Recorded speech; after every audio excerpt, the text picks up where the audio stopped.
什么是伴奏音型？怎么弹伴奏音型？莫扎特和贝多芬如何使用伴奏音型？钢琴伴奏2，伴奏模式，谢朝中作。伴奏音型是保持相同模式的音型。该设计使音乐具有统一感和流畅感。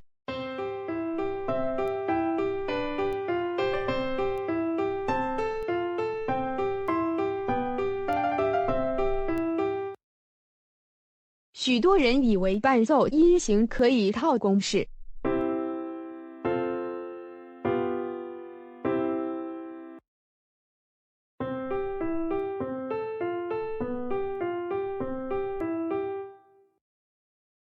事实上，它最需要和声架构，然后才是样式。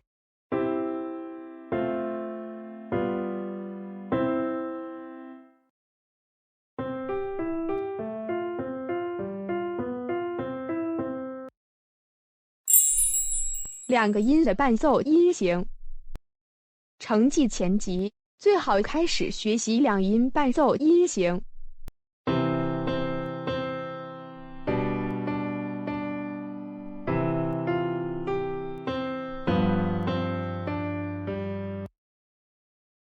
两音音型实际上是两个伴奏声部顺序出现。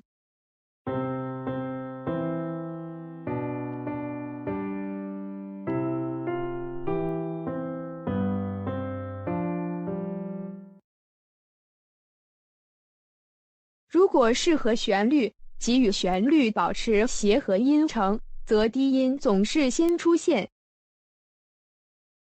例如，在下面的两声部伴奏中，我们可以制作上行伴奏音型。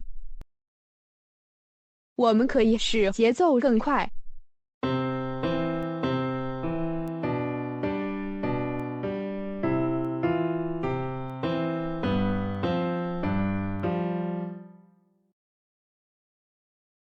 如果上行音型不适合旋律，我们必须对音型进行一些修改。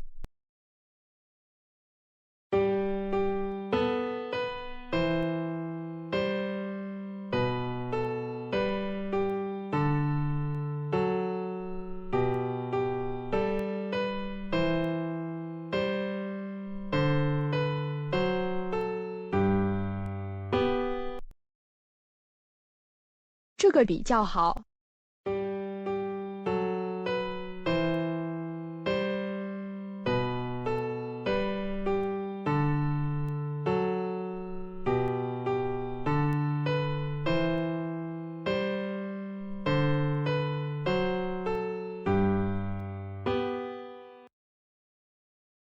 当然，我们可以制作更快的伴奏音型。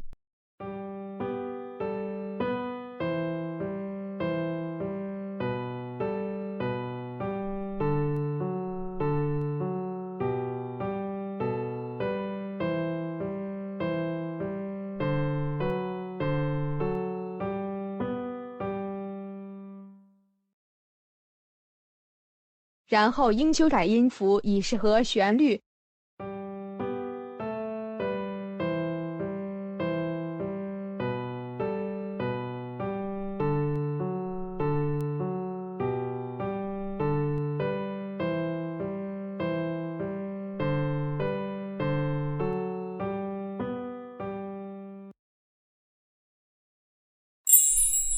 三个音的伴奏音型。三个音的音型最适合于低、中、高模式，尤其是在三分法拍子或音符中。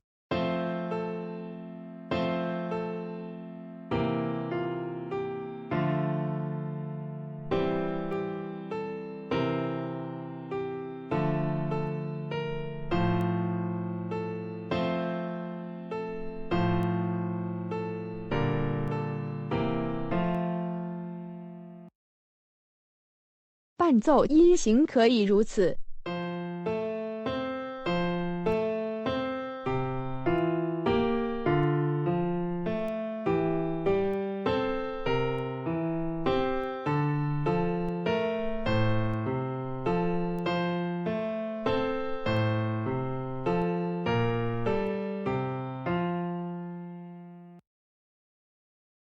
同样，我们需要做一些修改。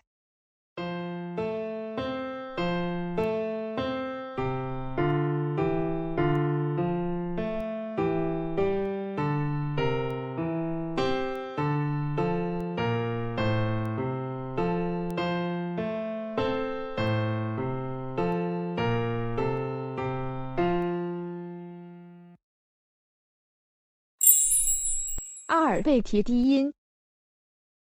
阿尔贝提低音使用3个音，恰好是3和弦的3个音，它是最容易被滥用的廉价设计。许多人认为莫扎特甚至贝多芬都喜欢阿尔贝提低音，实际上他们是在做和声进行，只是加上一些准阿尔贝提音型。在以下例子中，低音线条是独立进行的。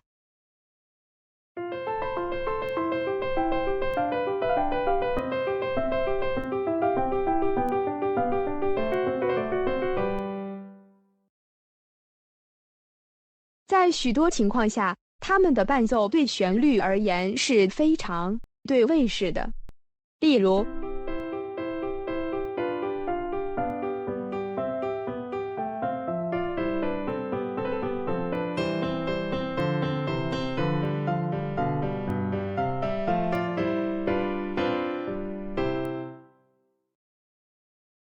阿尔贝提低音的最大优点是，它需要很小的手跨度，因此孩子们可以轻松地弹。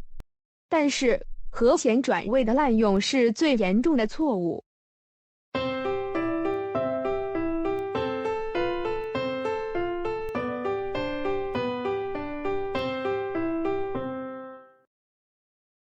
为了获得良好的阿尔贝提低音，首先我们要考虑和弦，并采用正确的和声与声部进行。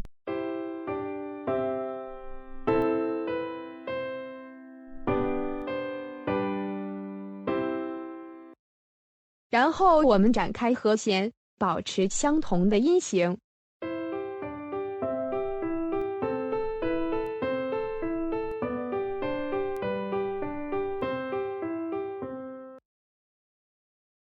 在阿尔贝提低音中，音型也必须与旋律相对位。例如，在这个伴奏，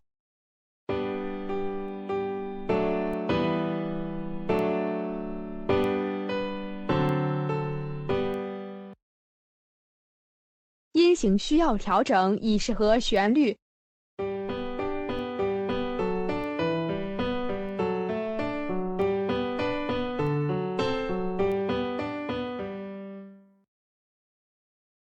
和声的原则是，音符应在较高的音域密集，而在较低的音域中宽广。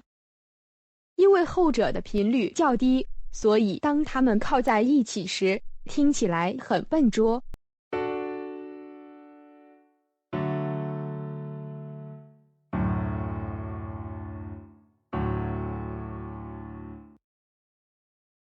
因此，阿尔贝蒂低音被限制在较高的音域上，通常不低于 G2 低音谱表第一线上的音。